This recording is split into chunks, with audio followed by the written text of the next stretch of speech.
ए baby, क्या तुम मेरे साथ डेट पर चलोगी? मेरी मॉम खिलाती है ना, बच्चे चुराने वाली मोटी बुढ़िया।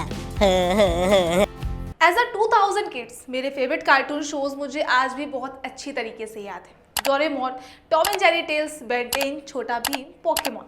क्या जबरदस्त दौर था वो भी। लेकिन मेरे सबसे फेवरेट कार्टून कैरेक्टर थे मोटू पतलू। सारा दिन मैं टीवी के सामने चिपक के बैठी रहती थी और मोटू पतलू की शरारतें देख के एंजॉय किया करती थी। वैसे एक मलाल मुझे ये भी है कि मैंने शिनचैन नहीं देखा। अपने दोस्तों से मैंने शिनचैन की बहुत तारीफें सुन रखी थी, लेकिन क्या करूं, शिनचैन और मोटू पतलू की टाइमिंग ही एक थी और मैं किसी भी कीमत पर मोटू पतलू मिस नहीं करना चाहती थी। तो बस मैंने शिनचैन मिस कर दिया। हेलो फ्रेंड्स, आप सभी का आपकी खबर में बहुत बहुत स्वागत है और मैं हूं आपके साथ सुप्रिया सिंह।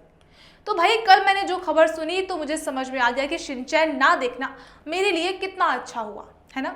एक्चुअली शिनचैन के हिंदी वॉइस आर्टिस्ट आकाश आहूजा ने इस कार्टून शो को लेकर जो बातें की हैं वो बड़ी ही अजीब है।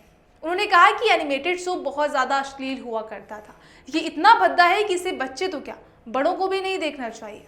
अब वो ऐसी बातें क्यों कर रहे हैं, चलिए समझने की कोशिश करते हैं। देखिए, शिनचैन जापान का फेमस एनिमेटेड शो है जिसके रिपीटेड एपिसोड्स आज भी टीवी पर टेलीकास्ट किए जाते हैं। इसके हिंदी डब वर्जन ने इसे और ज़्यादा पॉपुलर बना दिया था। इस शो को लेकर बहुत सारी कंट्रोवर्सीज भी हुई। इंडिया में ये साल 2006 में शुरू हुआ था। उस वक्त इसका हिंदी डब बिल्कुल ओरिजिनल था। बच्चों को ये पसंद आने लगा और शिनचैन की पॉपुलैरिटी बढ़ने लगी।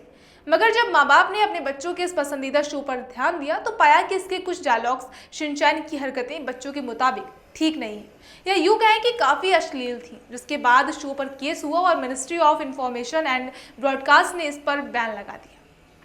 चलिए अब बताते हैं कि वॉइस आर्टिस्ट आकाश ने इस कार्टून शो के बारे में क्या क्या बातें कही।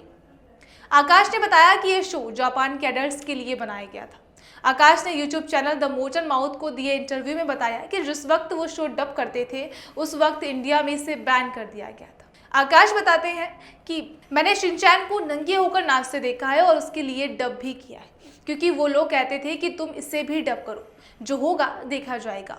शिनचैन ऐसे गाने गाता था जैसे हाथी मेरे प्यारे साथी। वो उस वक्त बहुत भद्दा लगता था, वो इतना गंदा था कि उसे बड़ों तक को नहीं देखना चाहिए था। हालांकि बाद में ये सारी चीज़ें सेंसर कर दी गई। आकाश बताते हैं कि बाद में इन सभी भद्दी लाइनों को बैन हटवाने के लिए उस शो को फिर से डब करना पड़ा, जिसके बाद ही इसे फिर से इंडियन टेलीविजन पर टेलीकास्ट किया गया।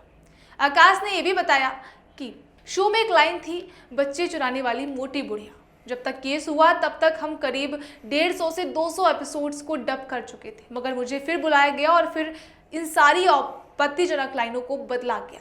हमसे कहा गया कि अगर ये लाइनें चेंज नहीं हुई तो शो को ऑन एयर नहीं किया जाएगा।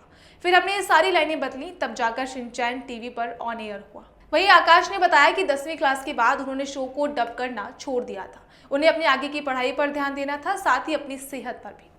उनकी आवाज़ पर इतना स्ट्रेस पड़ता था कि डॉक्टर ने उन्हें रेस्ट करने की सलाह दी थी। डॉक्टर ने कहा था कि अगर वो आगे वॉइस पर इतना स्ट्रेस डालेंगे तो उनकी आवाज़ भी जा सकती है। खैर, शिनचैन दुनिया के कई देशों में दिखाया गया था, लेकिन कहीं भी शो को लेकर कोई कंट्रोवर्सी नहीं हुई, अकेली इंडिया को छोड़कर। कहने वाली बात है, सोच रही हूँ क्या भी दूँ। अगर ये शो इतना ही अश्लील है तो उन बॉलीवुड फिल्मों, गानों और वेब सीरीज़ के बारे में आप क्या कहेंगे, जो फुहड़ता और अश्लीलता से भरे हुए? सोचने वाली बात है।